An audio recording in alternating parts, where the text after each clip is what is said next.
Researching how to start a garden can seem like a fairly daunting task and can be extremely overwhelming for those beginner gardeners.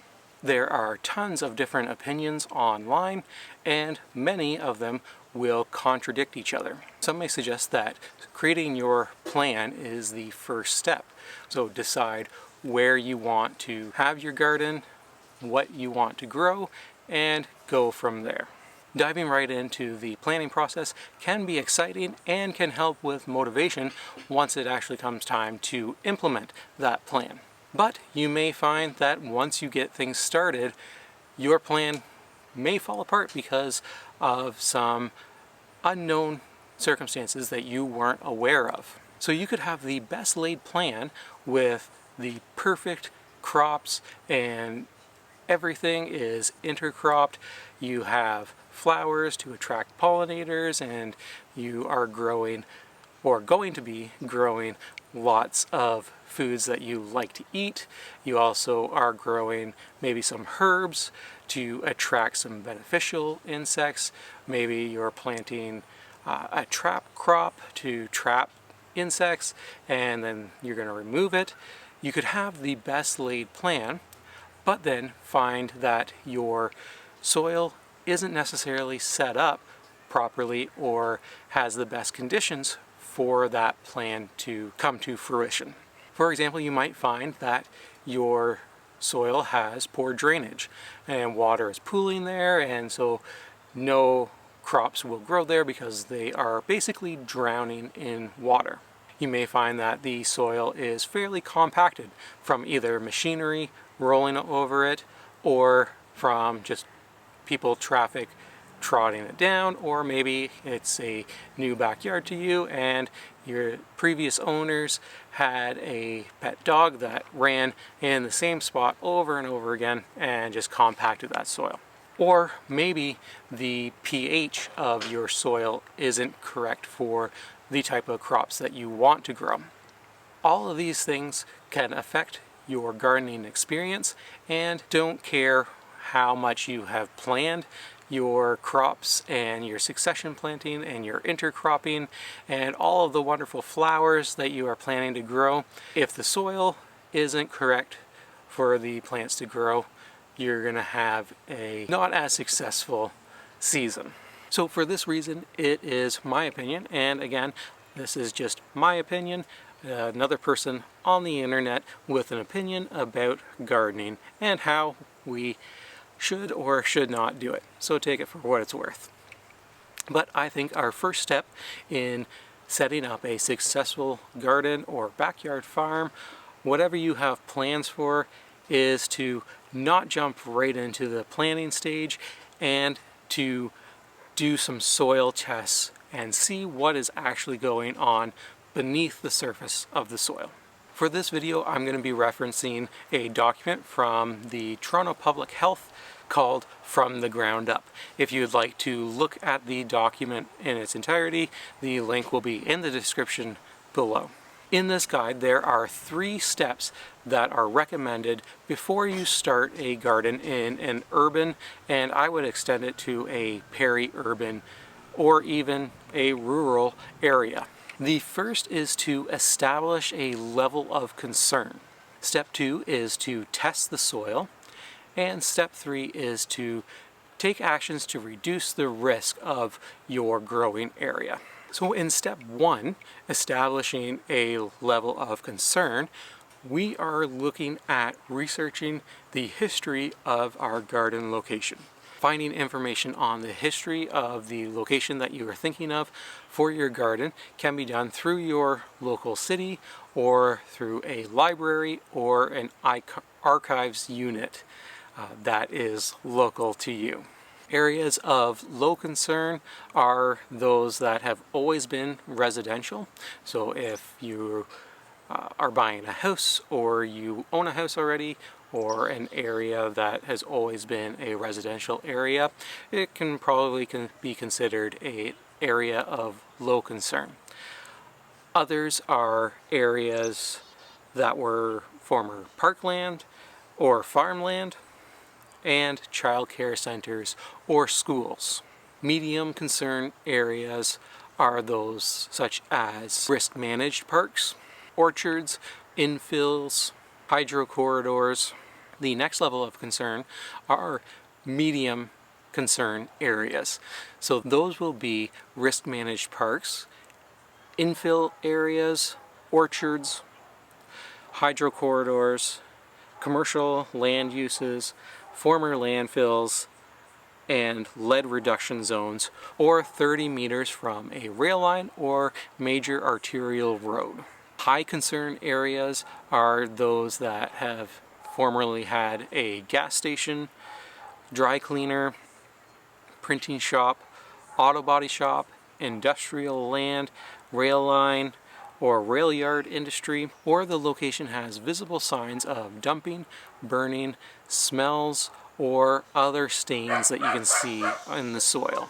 So there might be oil stains or other discolored soil or areas of the land. So once you've gathered a little bit of information about the history of your potential garden spot, you're going to want to do a thorough walkthrough. So to perform your walkthrough, you're going to want a few materials before you go in. Some of these items you're definitely going to want to bring if you are already questioning the concern of your potential garden area. So you're going to want to bring maybe some work boots, gloves, a shovel, a measuring tape, a notebook, and a pen or a pencil to write and draw. Begin by making a quick sketch of your potential area, and this can just be a simple sketch of the perimeter. Make sure that you measure the outer portions of your garden area, and this will also help you to calculate your square footage or square meters and help you to plan out later on. So you want to note its size, you want to note its location and orientation. So you're going to want to make notes of how close it is to the neighbors, how close it is to a major road or to any rail lines or other maybe industrial areas that are around you. While you're doing your walkthrough, make sure to keep an eye out for signs that there's stained soil, maybe there's been some burning in the area, some different smells maybe, and also signs of dumping. Some other things that you might want to look for are pieces of equipment, pipes, and maybe tanks if you are considering a more industrial space. And then look at any of the plants that are growing around, if there are any plants growing around. If they seem to be very strong, healthy plants, maybe it's a good spot.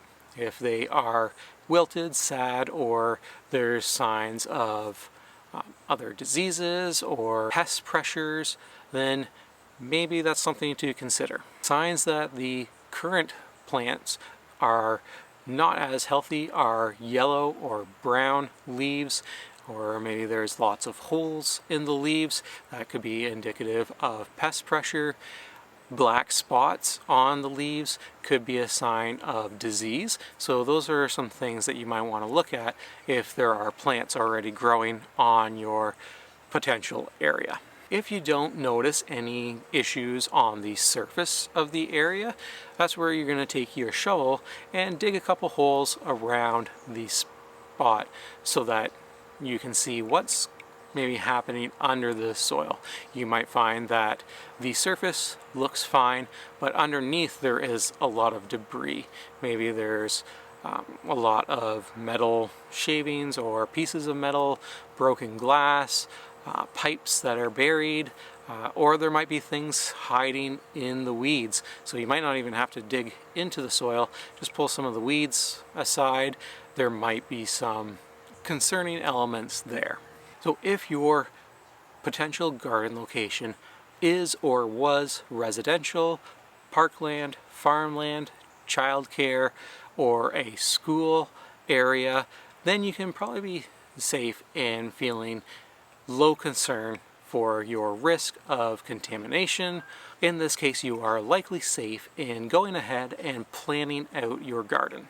You will want to make sure that you're following good gardening etiquette and technique, so making sure that you're washing your hands before and after your gardening and washing your produce before you are eating it. If you have determined that your potential garden location was a risk managed park, orchard, hydro corridor, infill area, or some form of commercial land, or that the site is located close to a former landfill, lead reduction zone, or again 30 meters from a rail line or major arterial road, you will want to perform step 2, which is testing your soil. In the reference document, it is recommended that you collect samples of your soil and send them off to a certified lab to run scientific tests on the soil. There will, of course, be a fee associated with these tests, so shop around and make sure that you find one that will fit with your budget that you've set out for your garden. Also look for tests that will give you the information that you actually want to know. If you are concerned about contaminants in your soil, you're going to want to look for a soil test that tests for contaminants. If you're not concerned about contaminants, then maybe you just need a soil test, or you're just interested in a soil test that will test for nutrients in your soil, whether that be phosphorus, potassium, those macronutrients, or the micronutrients, the minerals, and whatnot. If you are more interested in the nutrients in your soil, you can absolutely take samples of your soil and send them off to a lab, and they will look for those macro and micronutrients in the soil. However, you could get away with one of those off-the-shelf soil tests. We have done that many times here. Actually, I'm going to continue this inside because it's starting to rain. Our first step should be to do some simple at-home soil tests. So the first one that we can do is the field tests, the hand tests, and we're going to go through those right now. So this will help us to identify the best location to place our garden and will allow us to have a more efficient transition from the actual planning into planting our gardens. So those professional soil tests analysis are going to provide you with a lot of information. They're going to provide you with the amount of nutrient that's in your soil if you're getting that kind of test, and they'll provide you with a percentage. They will also, if you choose for it, will provide you with some information on contaminants. Typically like lead and arsenic are big ones, but there are other ones that other companies will test for. If you are interested in testing the relative levels of your soil fertility without going through an expensive lab soil test, you can get by with those off-the-shelf home kits. They will use a chemical in some water, and you just add in a sample of your soil to it, shake it up, and the chemical agents will turn the sample a color based on the amount of nutrient that is in the soil. These kits won't give you a number or a percentage to associate with the given nutrient, but they will allow you to estimate a range of where your nitrogen, phosphorus, and potassium levels are at. If you are interested in knowing more about the soil structure, you can do some pretty simple at-home field tests for determining what levels of sand, silt, and clay are present in your soil. The first and definitely easiest soil tests that you can do right now are the kind of hand tests. So you're actually going to take a sample of your soil in your hands and go through these tests right now. Definitely the easiest tests that you can perform yourself to determine the consistency of your soil is hand tests. So you can get a sample of your soil that you want to grow in. I've collected some in this bucket here. You definitely do not have to collect this much. I've been working on another project where I needed a larger sample of soil, so I have a big bucket of it. You want to get the soil moist, and then you're going to want to mix in that water with your soil. It doesn't have to be sopping wet, or it shouldn't be sopping wet, just moist. So how moist is moist? I know some of you are going to love this part of the video where I say moist a lot, but for consistency we want to mix in enough water so that we break down all these soil aggregates, and the consistency of our sample is that of putty. So it's still kind of plastic and moldable or pliable, but it's not sopping wet, and it's not still hopefully crumbling apart. Depending on the type of soil that you have, it may still crumble apart. But you're looking for a consistency that is close to putty. So with your sample and some water, mix it all in. So when we go to our next test, which is the jar test, we will actually be able to measure, not scientifically, but we will use a ruler to measure the amount of sand, silt, and clay that are in our soil samples. If you're finding that your sample has a lot of organic material, sticks or leaves still in it, or there's some life forms like some worms, just remove those and make your ball of soil. So the first test that we can do is our ball bounce test. So if we have a sandy soil, the ball isn't going to hold up that well because there's a lot of space between those larger sand particles. And then conversely, if the ball holds together really well and we can bounce it a number of times, then we can estimate that we have maybe a higher percentage of clay in our soil because those smaller particles are going to have less space between them, and therefore they're going to hold together a little bit better. So if you can only bounce your soil ball once and it crumbles apart, you likely have a sandy soil. And then if it holds together for 2 bounces, you might have something of a sandy silt mix. And if you can bounce it for 3 or more times, then you may be able to estimate that you have a more clay-based soil, or that is higher percentage of clay. So we're going to give it a good toss up and catch it in the palm of our hand. So that's 1, 2, 3, and I think we can go, we could go a lot more. We could probably do this all day. And our soil ball is holding together. Good. So we could probably estimate that we have a higher clay portion in our soil. For the next test, we are going to try to create a ribbon with the soil ball. And so, similar to the bouncing test, where more clay allows that ball to stay together and hold its shape while we bounce it, higher clay will also allow us to form a longer ribbon before it breaks. So we're going to take the soil ball and pinch it between our thumb and our middle or index finger and try to create, it's a little bit too sticky. Let's try it again. Let's try this again.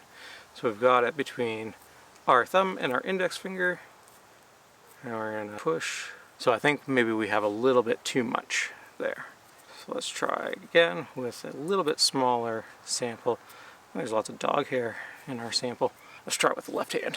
I'm wondering if this was just a little bit too moist. So if you can do this and create about an inch long ribbon with your soil ball, then you can also estimate that you have a higher percentage of clay in your sample. The next test that we can do is to actually look at the texture of the soil. Does it look grainy, or is it a little bit more smooth? Ours is fairly smooth. It's not very grainy. Then you can listen. So if it is, or you can feel, if it feels sticky, right, those clay particles are very small and therefore, again, form tight, closer bonds or connections with each other and will give that sensation of it being sticky. If it feels more gritty, right, then it'll likely have more sand, because we use sand for sandpaper because it's gritty, it's coarse, and we can feel that in our soil sample. So if you rub the sample down to a thin layer between your fingers, there's a little bit of grit in there, but it's definitely stickier than it is grittier, and it's smoother. So it feels a little bit smooth.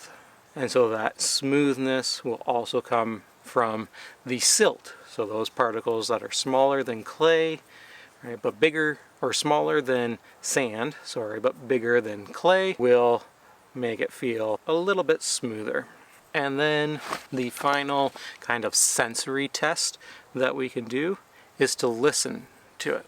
So if you put this up to your ear and smush the soil around, you can hear if it sounds sticky, making a squishing sound, or if it sounds gritty because of those sand particles that are rubbing together. So take a close listen as you move your fingers through your soil sample. Definitely just sounds sticky. And another at-home soil test that you can do is the jar test, which we'll show you how to do right now. So for the jar soil composition test, what you're going to need is a jar. This is a 750 milliliter jar. You could do this with a 500 milliliter jar, or you could do it with a liter jar. You're going to fill up 1/3 to about 1/2 of the jar with your soil. Make sure that you scrape away any mulch or organic material that's on top of your soil, and you want to take a sample from the top 6 inches of your soil. Next, you're going to fill this up to the top with some water. This next step isn't a necessary step, but it can help to speed up the process of your water or your soil sediment rate. So just take a little bit of dish soap and add not even 1/4 of a squirt from a pump. The next step, you're going to take your jar and soil and soap mixture and give it a good shake around for 10 to 15 minutes. So you could pause this video and go to one of our other videos and shake your jar while you're watching that. Once you're done shaking your jar, you're going to leave it to sit and for all of those different soil particle sizes to settle out of the water and form. They're going to form in layers, and you're going to be able to measure them in our next step.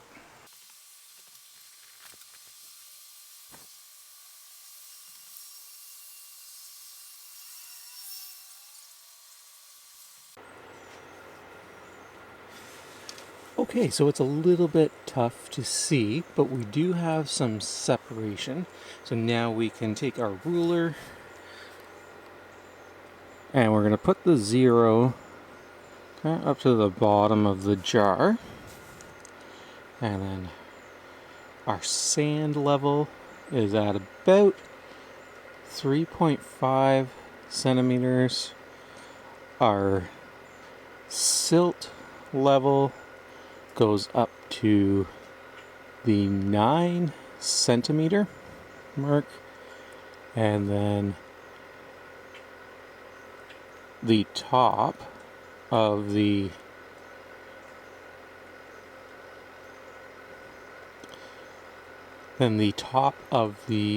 entire sample is at 9.2. So we've got about 2 millimeters of clay. So soil consists of 3 main particles. The first is sand, and it is the largest particle at about 0.05 millimeters up to 2 millimeters. The smallest particle is clay, which comes in at about 0.002 millimeters, and then silt is the medium-sized particle that's in between clay and sand. Sand particles are large enough that we can see them with our eyes, whereas with silt particles, we will need the assistance of a microscope to see, and then to see particles of clay, we need even more advanced technology like a scanning electron microscope. Each of these particle sizes provides different characteristics to the texture of the soil. Sand, being the largest particles, offers up more space between the particles. So if we think of 2 particles, or maybe more particles of sand than that, those larger particles are going to have larger spaces between them, right? They can't pack together as well. That's why when we do our first test where we create the ball of soil and we bounce it, right? If it was made of sand, it would kind of crumble apart in the first bounce, right? Because there's more space between each particle. Silt and clay, being smaller, have smaller spaces between each particle. So if our soil is made up more of silt and clay, that ball is going to hold together a little bit better. So the larger the particle in the soil, the larger the space between those particles. And then the inverse is also true. The smaller the particle, the smaller the space. So if you think about a really heavy clay soil, those clay particles are packed together actually kind of like shingles, and they are really tight to each other.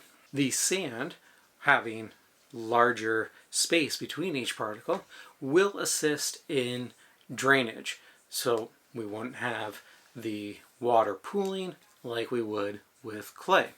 Silt will help assist with water retention. So those smaller particles have smaller spaces between each other, and it makes it a little bit more difficult for water to percolate through those particles, right? And then of course clay, we know, really good for water retention, but too much clay, we can end up having an issue of far too much water retention and causes issues with drainage. The other things that we can think about when we are looking at the results of our soil tests are those sizes between the particles also allow for air circulation. So larger spaces between particles are going to allow for more air to get to the roots and into the living organisms that inhabit the soil. Though clay will increase the water holding capacity of the soil, potentially to a negative degree, clay also has a really important characteristic with it, and that is its ability to hold on to nutrients. So a higher clay soil is going to be able to hold on to more nutrients than, say, a sandy soil, because the nutrients either that you add or that microscopic organisms add to your soil doesn't just get washed away with the rain. the clay has a negative charge to it, which will help to hold on to some of those positively charged nutrients. So now in our first stage of gardening, we have identified a location where we want to start the garden. We have identified a level of risk, and we have identified the qualities of the soil, whether that was through a lab test or our home kits, or just doing some very rudimentary field tests, grabbing the soil, feeling it in your hands, listening to it, looking at it, and the jar test method. So we now have a good understanding of the history of our location, and we have a better understanding of the soil texture and soil structure that our potential garden area will provide. So the final step in this kind of introductory process to gardening is to reduce your risk. Starting with the easiest level of concern, that is low concern. Basically, if you feel comfortable and you think that you are safe to do so, go ahead and start planning your garden, what you're going to grow, and get excited about all of those things. If after doing your research you have determined that your area is likely of medium concern, there are a couple of things that you can do right away to start gardening as soon as possible. The first is to bring in some fill, so soil, clean compost, and to grow in that. So you could grow in raised beds or grow in pots, containers of some sort. You can also bring in mulch to help cover areas that you're not growing anything in, to help keep the dust low so that you're not breathing in any potentially contaminated dust. Then with your root crops that you're growing in a quote-unquote medium concern location, make sure that you wash and peel the skins off of those types of produce. If you have determined that your potential garden area is of high concern, you can still grow food here with some extra precautions. Of course, you will want to make sure that you follow some of the recommendations in the previous section for medium concern areas, such as washing your hands before and after gardening, washing your produce before you eat it, and also using mulch to help keep the dust down. However, for anyone who is going to be growing in areas of high concern, it is recommended that you only grow produce in raised beds or containers. And of course, the soil that you're going to be using to fill these raised beds or containers has to be clean fill. So clean soil, clean compost, not from the area that you are growing in.